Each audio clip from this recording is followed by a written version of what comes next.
Excel formüllərə giriş dərsimizdən biri də dollar işarəsidir dostlar. Bu bildiyimiz pul deyil.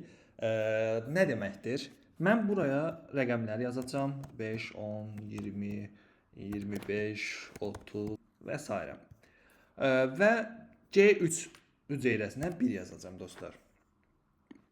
Mən istəyirəm ki, baxın, belə bir gəlin nümunə verim.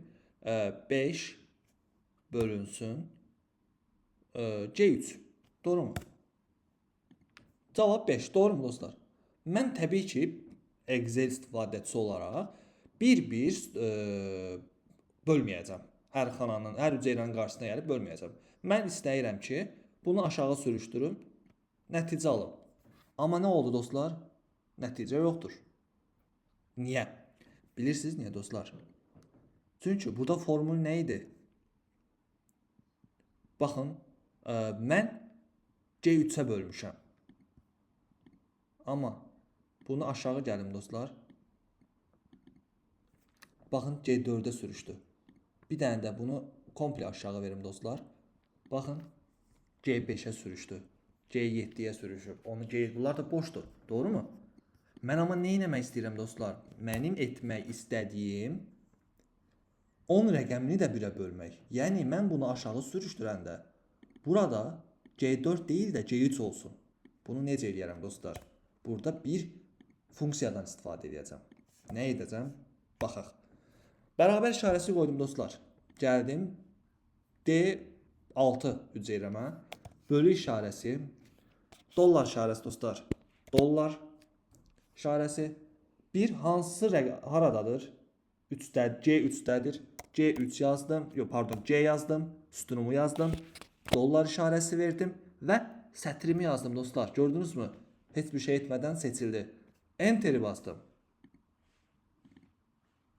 Tamam, bu qədər bəsit. İndi isə bunu aşağı sürüşdürdüyümdə gördünüz mü?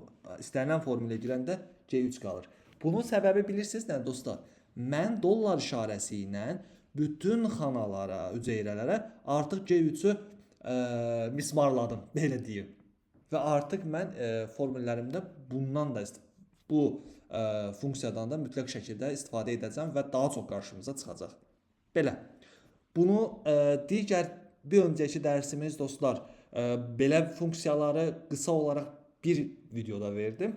Lakin bunu ayrı vermək istədim. Çünki bu digərləri daha sadə idi. Bərabər işarəsi, toplamaq, minimum, maksimum, average, ortalamanı seçmək və s. Bəsit olduğu üçün sizin daha yaxşı qavrayacağınız üçün bir yerdə verdim.